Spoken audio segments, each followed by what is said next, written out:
O anseio da alma por Deus. É muito provável que você conheça alguém que está passando por uma situação muito difícil, com angústia, ansiedade.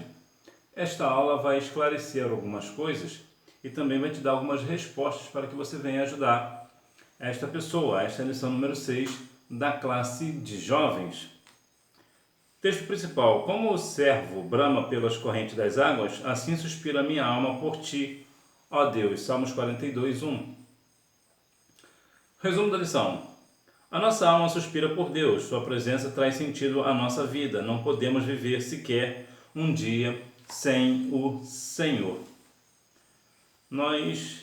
É impossível que nós venhamos viver um dia sem o Senhor, nem mesmo um segundo. E por que isso? Porque a nossa vida é sustentada por Deus. Por isso que ninguém sabe o dia que morrerá. Porque isso também só compete a Deus saber, somente Deus sabe. Então nós devemos estar sempre na sua presença, porque nós nunca saberemos quando é que partiremos. Então é bem importante ter isso em mente. Introdução. O estudo do Salmo 42 traz lições preciosas para a vida espiritual. Nele veremos que passar pela juventude desejando a presença de Deus é uma bênção. É interessante o anseio da alma por Deus, pela presença do Senhor. As pessoas hoje vivem um vazio, correndo de um lado para o outro, sem direção. Pessoas que têm seus momentos de lazer, de prazer, de festas, baladas, entre tantas outras coisas, alegrias momentâneas, mas que na verdade quando vai deitar, põe a cabecinha no travesseiro, começa aquela angústia que parece não cessar nunca. Por quê? Porque no fundo a alma está ansiando por Deus e essa pessoa parece não compreender este negócio. Quando o jovem está, claro, na sua juventude, ele tem tantas essas coisas para procurar, baladas, né, festas, tantas outras coisas, divertimentos, tantas coisas por aí. Mas quando a jovem pensa na presença de Deus, que ele está ansiando pela presença de Deus, isso é uma grande bênção. E por que é uma bênção? Porque a Bíblia diz que a bênção do Senhor não acrescenta dores. Por isso que os jovens, quando estão na presença do Senhor, sofrem menos. Haverá problemas, dificuldades? Sim, haverá. Entretanto, quando se tem a presença do Senhor, a busca pela presença, e realmente essa presença chega para nós, o jovem sabe que realmente a felicidade dele é a presença de Deus. Davi disse, né, em Salmo 51:10, não retires de mim o seu Espírito Santo. Quando nós temos a presença, é diferente, é completamente diferente. Por mais que o mundo lá fora acha você um careta, né? Você é uma pessoa careta.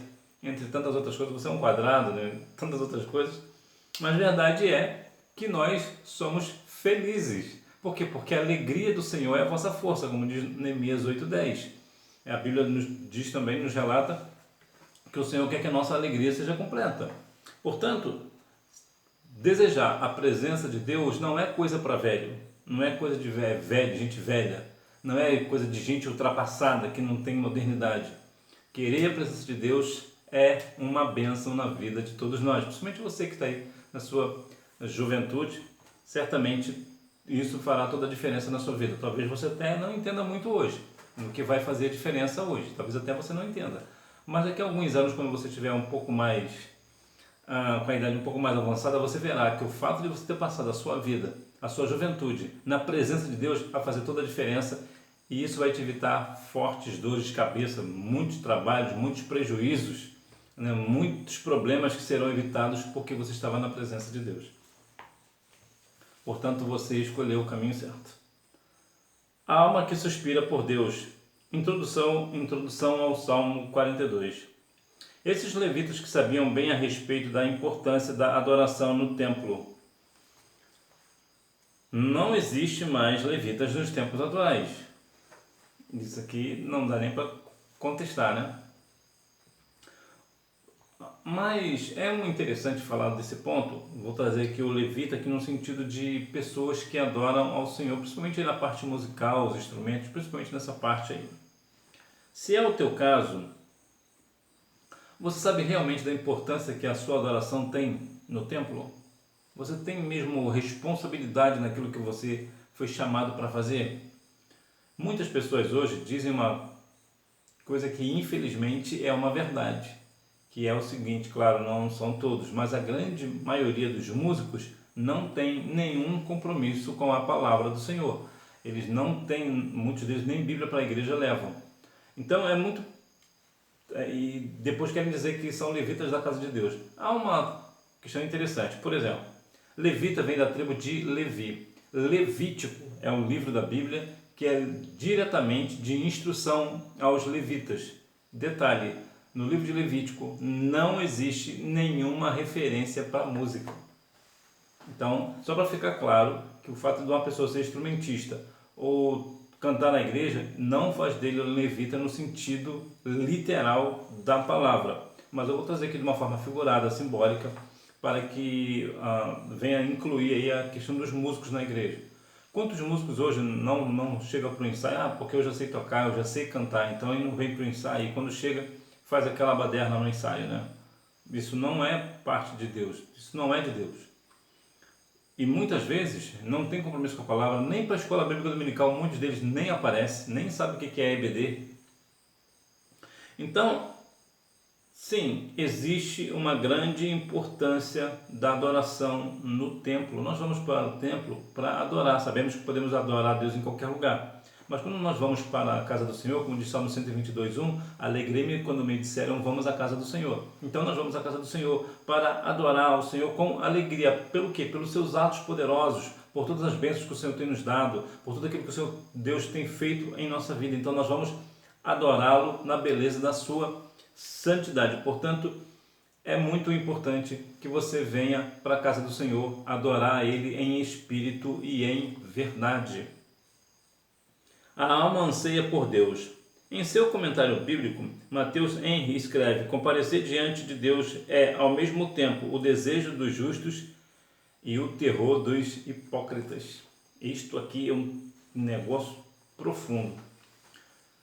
Imagina que o justo está na presença de Deus. O fato de ele estar na presença de Deus é um desejo dele. Por que ele quer estar na presença de Deus? Por sua justiça. Porque ele é uma pessoa que é obediente ao Senhor. Ora, na questão dinâmica aqui para nós, quando um filho é um bom filho, é um filho exemplar, que é obediente ao seu pai, ele quer sempre a presença do pai por perto. Por quê? Porque o pai, ele sabe que ele não vai tomar uma repreensão do pai. Por que não? Porque ele anda em obediência. Mas o que ele vai receber do pai ao invés disso? Ele vai receber um afago, um carinho, chega para cá meu filho, vai receber um presente. Por quê? Porque é o filho amado. Quando nessa perspectiva nós estamos diante do Senhor, nós somos conhecidos de Deus, o Senhor nos conhece. Então quando nós vamos chegar na presença do Senhor, como nós somos justificados, nós mesmos não somos justos, né? Na verdade a Bíblia só menciona 3 pessoas que foram justos por sua própria justiça se salvaria: Noé, Daniel e Jó. Você pode ver isso em Ezequiel capítulo 14, versículos 14 e o 20. Mas nós somos justificados pela fé. Então, como nessa perspectiva, quando nós vamos na presença do Senhor, nós nos alegramos. Por quê? Porque sabemos que não vai acontecer nada contra nós de uma coisa ruim. Deus não vai ser severo conosco, né? Não vai aplicar em nós um castigo. Por que não? Porque somos obedientes. Diferente do hipócrita. O hipócrita está na presença de Deus, para ele é um terror, é um desespero. Porque, por exemplo, trazendo a perspectiva da adoração, a pessoa justa chega na igreja e vai adorar o Senhor, certamente vai ouvir algo bom da parte de Deus. Mas o hipócrita, quando vai à casa do Senhor, como é que ele fica? Ele fica inquieto. Por quê? Porque ele sabe que uma hora ou outra Deus vai revelar alguém e essa pessoa vai tomar uma correção. Então, por quê? Porque ele vive uma vida de hipocrisia, ele vive uma vida de mentira. Fala que faz uma coisa e faz outra, né? Às vezes até ensina uma coisa e pratica outra. É uma pessoa hipócrita que não condiz com a verdade. E nós sabemos, como diz João 8,44, que a mentira é da parte do diabo e não da parte de Deus. Então, a pessoa que está em desobediência porque está mentindo não quer estar na presença de Deus. A capacidade da memória, uma faculdade da alma. Note que as lembranças têm a capacidade de aprofundar uma dor ou a consequência de uma experiência negativa, mas ao mesmo tempo elas têm a capacidade de renovar a esperança. A memória é uma coisa muito interessante. Você certamente, se você tem um celular, tem uma determinada memória específica. Mas se seu celular cair no chão, por exemplo, quebrar, essa memória pode ser perdida. Ou se ele cair na água, por exemplo, ele pode ser perdido. A nossa memória não. A nossa memória, nós podemos, por alguma razão da vida, né, perder um braço, uma perna, tá numa situação de enfermidade muito difícil, mas nós não perdemos a memória. Nossa memória continua ali. É claro, com exceção ali de algumas doenças, né, ligadas ali ao cérebro, né, como o mal de Alzheimer, por exemplo. Mas, de forma geral, a memória, é isso que nós precisamos ter, né? A memória, qual a importância da memória, da sua memória? E sim, você tem uma boa memória, você pode não ter uma memória treinada. É diferente, todo mundo tem uma boa memória, só que nem todo mundo treina a memória. Vou te dar um exemplo prático. Você encontra com seu amigo, aí você fala assim, aquela frase célebre, né? Vamos marcar um dia para a gente conversar. Você já reparou que você nunca vai marcar esse dia? Por que não? Porque você falou um dia, então o cérebro associa um dia qualquer, um dia que pode nunca chegar. Mas se você especificar para ele, vamos marcar um dia, sei lá, um sábado, do tal dia, do tal mês, o cérebro associa aquilo que pré-determinado. Então o cérebro vai te lembrar daquilo. O cérebro tem uma tendência de te lembrar. Então, quando você faz isso, esse exercício, você verá que o cérebro vai começar a te avisar. Então você vai começar a ter uma boa memória. Por quê? Porque você já tinha uma boa memória, mas agora você tem uma memória treinada. Isso serve para tudo. A memória, o ser humano, de modo geral, ele tende a lembrar mais das coisas ruins do que das coisas boas, de modo geral. Então, essa memória, ela potencializa aquela experiência negativa. Então, isso traz uma angústia, uma tristeza e até mesmo uma ansiedade. Quando nós pensamos na capacidade de ter uma esperança, as coisas mudam completamente. Portanto, vamos aqui a ter, já vou falar aqui na questão da esperança, mas aqui nesse tópico específico eu vou falar da parte negativa. Então, de modo geral, a gente vai sempre pensando naquilo negativo. Vou te dar um exemplo prático. Você vai para uma cidade, você vai fazer uma viagem. Você vai pegar um carro, ou talvez um ônibus, né, e vai para uma outra cidade.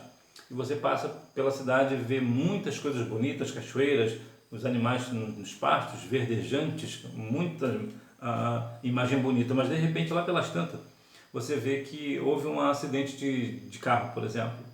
E depois que você viu aquele acidente, certamente algumas pessoas se machucaram e tal.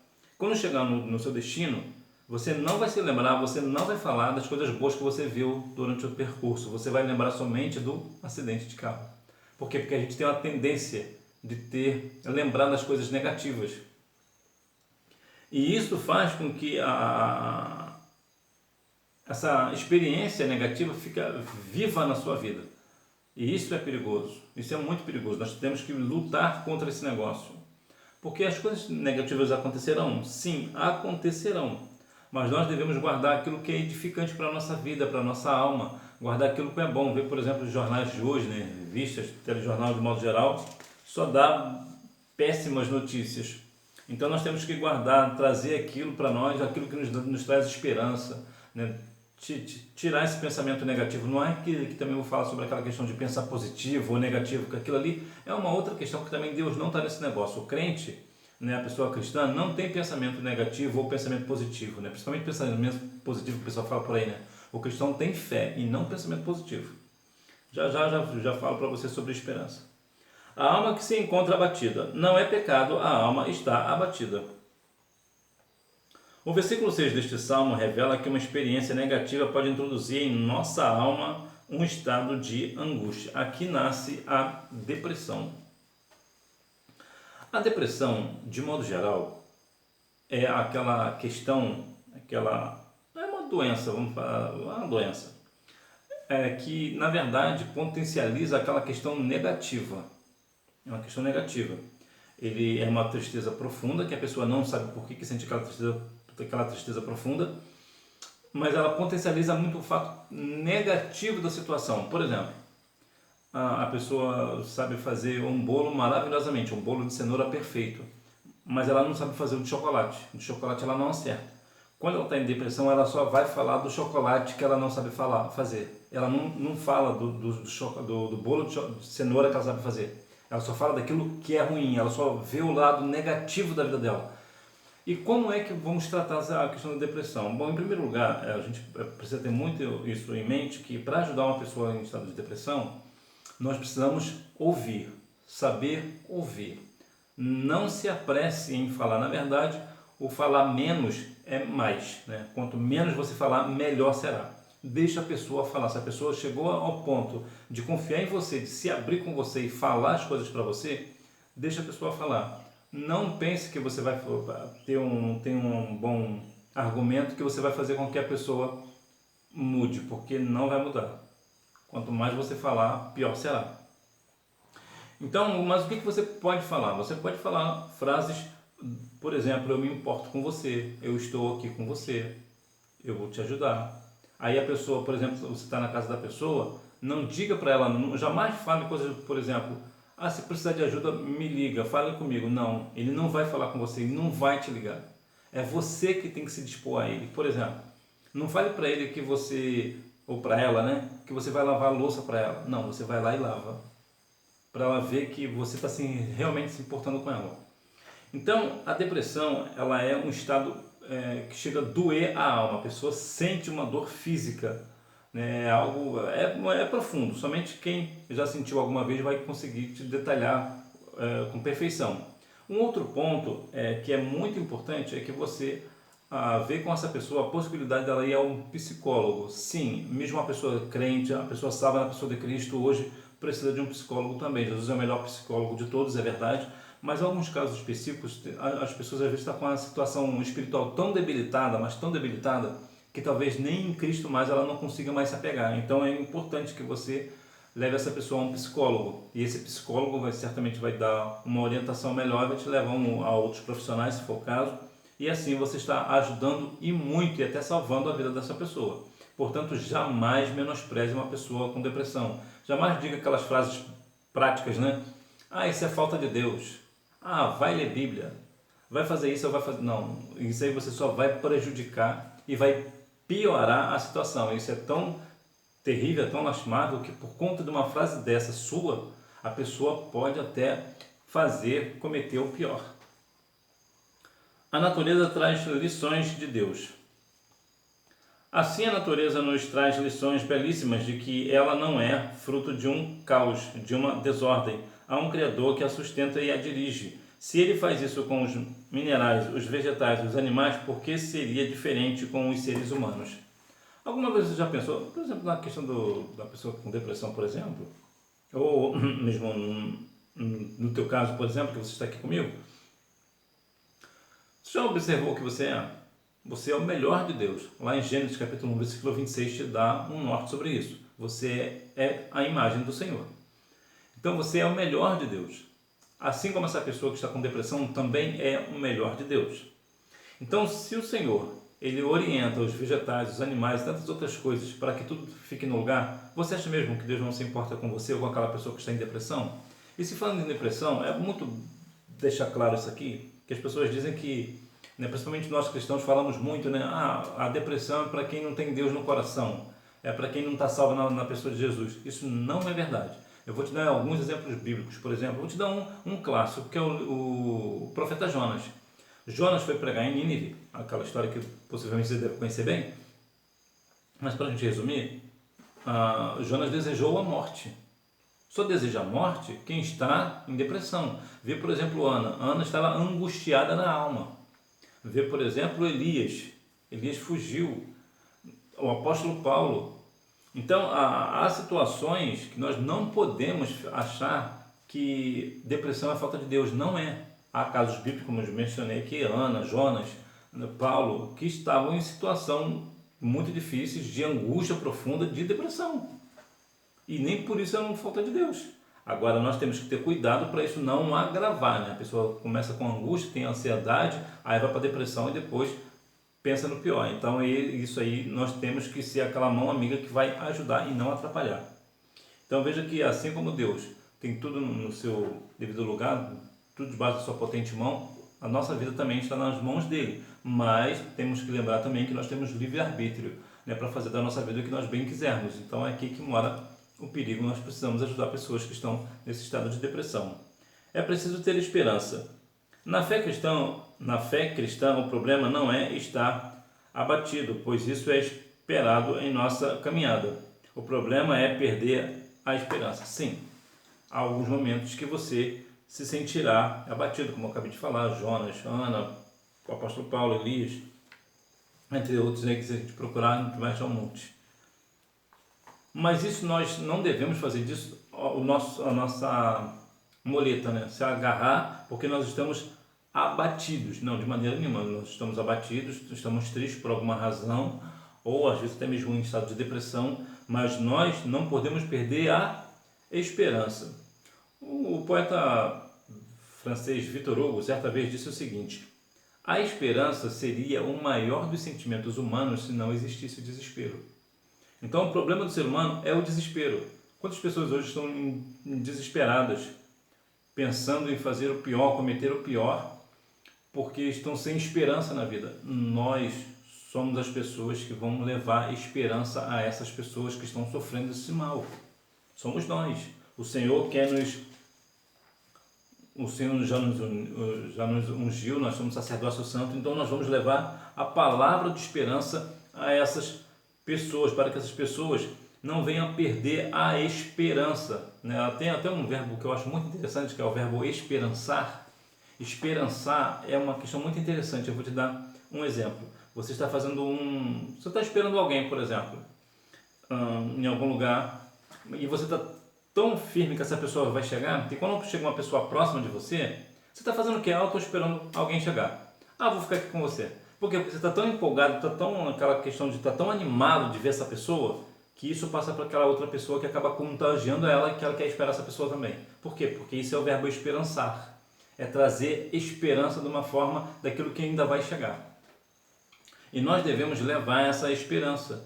Nós somos sacerdócio real. Nós devemos levar a palavra de bênção, a esperança. Não deixar essas pessoas conflitos, né, estar completamente no sentido de estar desesperado, de estar desesperançoso.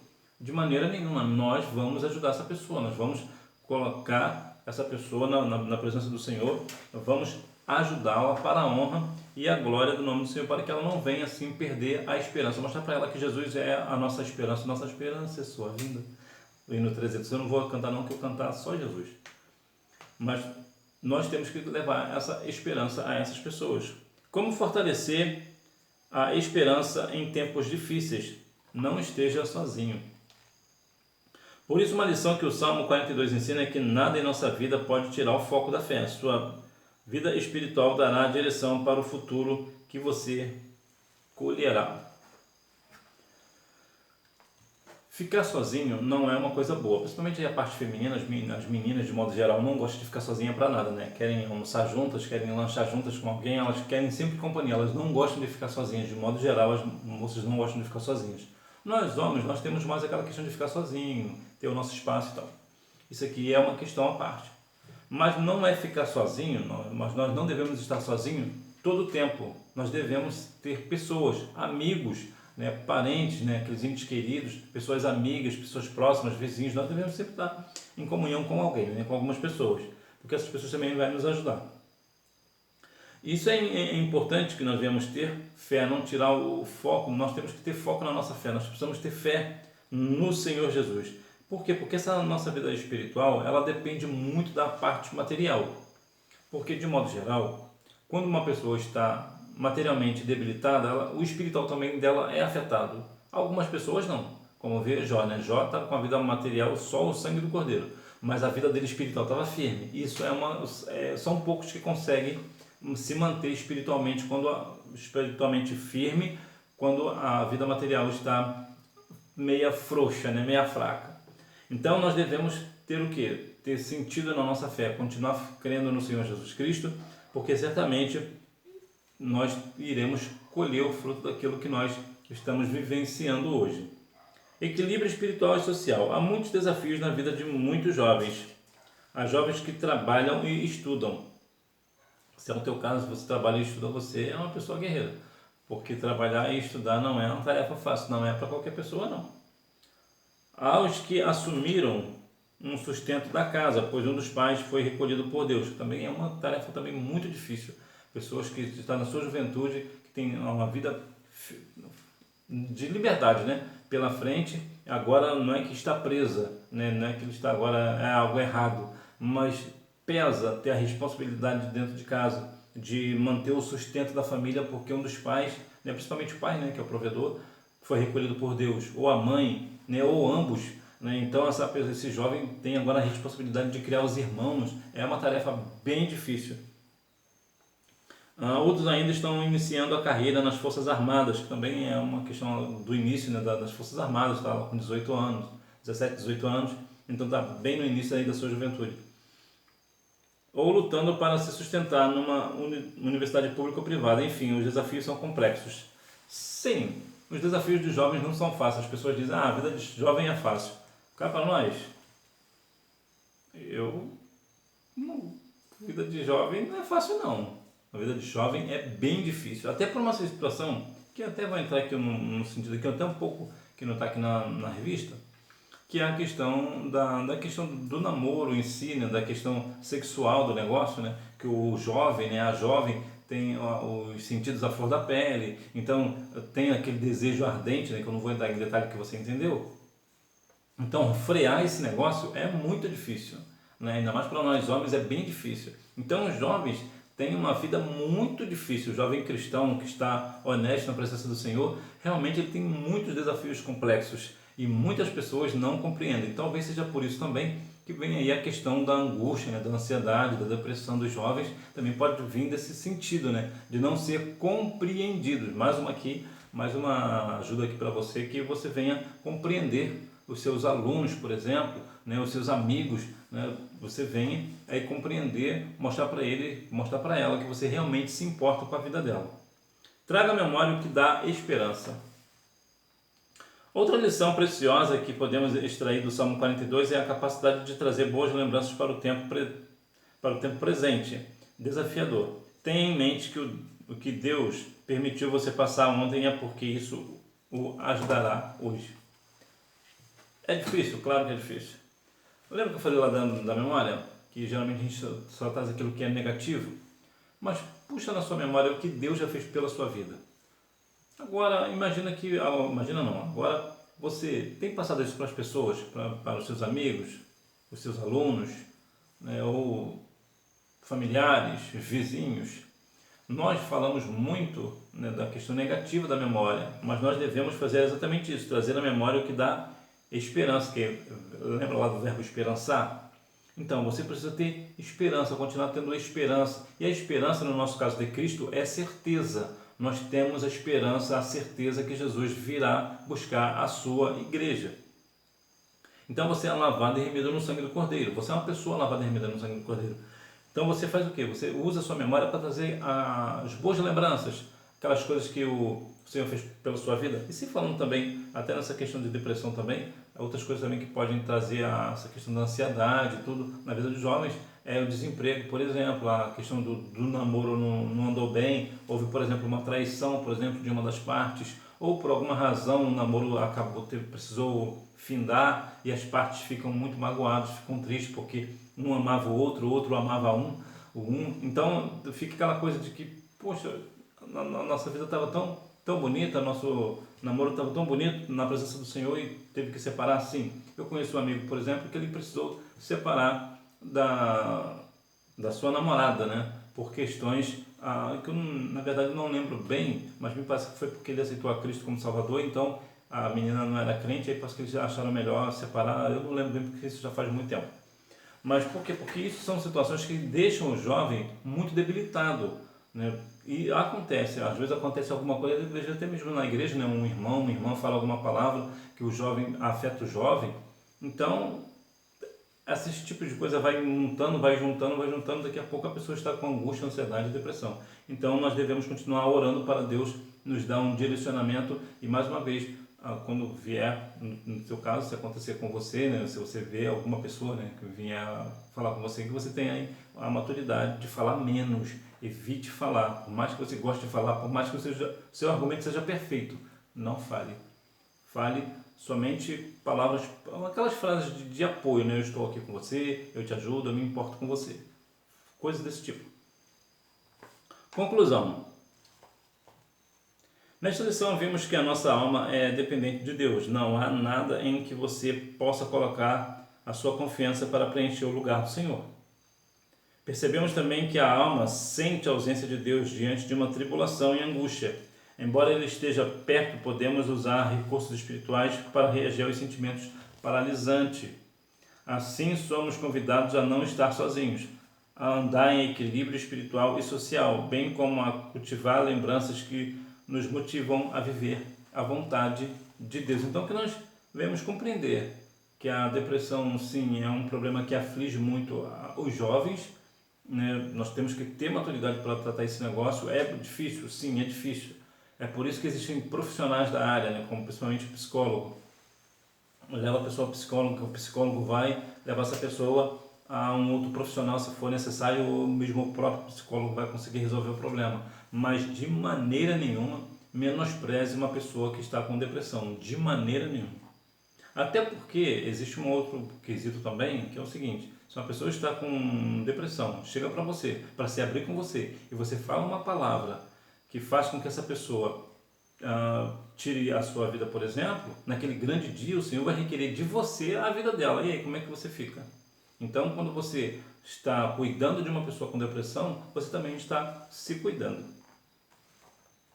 Hora da revisão. Número 1. Expressa o desejo do levita em retornar ao templo para adorar a Deus. Número 2. O cantor usa a imagem da corça que anseia pelas águas, a fim de mostrar o quanto ela anseia pela presença de Deus.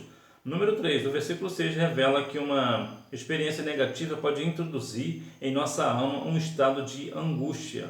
Número 4. Esta é uma virtude intrínseca à nossa fé, pois esperamos o Senhor Jesus voltar contra todo tipo de incredulidade. Nós continuamos crendo e sabemos, temos firmeza, certeza que o Senhor Jesus voltará.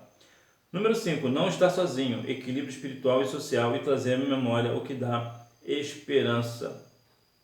Então, que nós venhamos a cada dia mais estar firmes na presença do Senhor, que nós venhamos estar realmente ansiando, tendo anseio, né, pela presença do Senhor, né, o anseio da alma por Deus, né, para que nós venhamos realmente buscar a presença do Senhor e que você venha continuar sendo uma bênção na vida daquelas pessoas que mesmo em situação de angústia procuram por você. Então que você continue sendo essa pessoa que vai dar esperança para que as pessoas venham a cada dia mais buscar cada dia mais e mais a presença de Deus. Que Deus sempre continue abençoando a sua vida e que você tenha uma boa aula. Não deixe de ir à Escola Bíblica Dominical, até porque quem faz a escola é o aluno.